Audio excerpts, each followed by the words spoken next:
Doctor साहब मुझे 2 महीने से मेंस नहीं आ रहा है, क्या करें? देखिए, अगर 2 महीने से आपको अगर महीना नहीं आ रहा है, ब्लीडिंग नहीं आ रहा है, तो अब घबराने की आवश्यकता नहीं है। 3 महीने तक लगातार नहीं आता है तो घबराने की आवश्यकता होती है।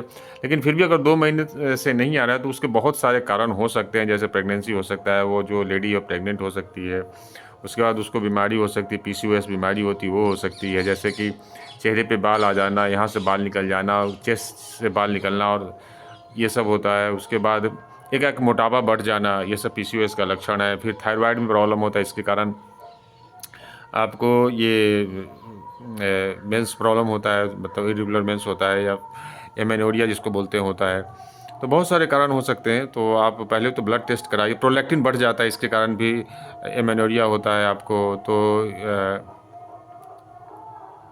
तो आप ब्लड टेस्ट कराइए। ब्लड टेस्ट में अगर आप थायराइड का टेस्ट कराइए, हाइपरथायरॉयडिज्म है या हाइपोथायरॉयडिज्म है, मतलब ये बढ़ा हुआ है, कमा हुआ है, या फिर आपको प्रोलैक्टिन बढ़ा हुआ है, या फिर जो भी है, प्रेगनेंसी टेस्ट कराइए वो।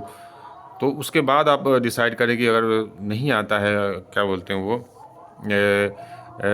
मेंस नहीं आता है आपको, तो आप उसके अनुसार फिर दवाई लीजिए। लेकिन अगर आप दवाई लेना चाहते हैं तो उसमें सबसे बड़ी बात है कि सबसे पहले तो टेस्ट कराइए। अगर उसके बाद अगर दवाई इसके लिए जो है वो मैं बता रहा हूँ, ऐसे आप लेंगे नहीं, टेस्ट के बाद ही दवाई लेते हैं। दवाई जो है उसमें आपको ईस्ट्रोजन और प्रोजेस्टेरोन रहता है, ठीक है। तो ईस्ट्रोजन क्या करता है कि जो आपकी जो यूटेरस की जो लाइनिंग है उसको थिक करता है, मोटा करता है, जिससे क्या होता है कि आपको प्रेगनेंसी के लिए अच्छा रहता है। और उसका प्रोजेस्टेरोन क्या करता है, प्रोजेस्टेरोन करता है आपको कि वो जो लाइनिंग है उसको सस्टेन करता है, ठीक है। और